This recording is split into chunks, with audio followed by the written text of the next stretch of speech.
রেসিপিটা দেখতে চান অবশ্যই আমি বলবেন, আমি এটা মিনি ব্লগে ছাড়ছি, যাদের যাদের পছন্দ হয়েছে বলবেন। আর এই যে কম দাবায় বসিয়ে দিয়েছি পাতুরি, পাতুরি ভেটকি মাছের পাতুরি, ঠিক আছে। আমি মুড়ে টুথপিক দিয়ে, সুতো দিয়ে মুড়লে না অনেকটা টাইম না, খাওয়ার সময় না সবার তো সুতোটা ছিঁড়ে করে, টুথপিক দিয়ে করবেন, খুব ইজি হবে। এই রেসিপিটা আমি পরে শেয়ার করব। যারা যারা দেখতে আমার কমেন্ট বক্সে কিন্তু জানান, লিখে অবশ্যই কমেন্ট করুন যে দিদি আমি এই রেসিপিটা দেখতে চাই।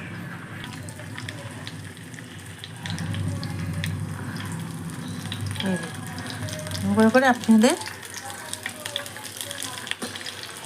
খুব সুন্দর করে করে করতে হবে।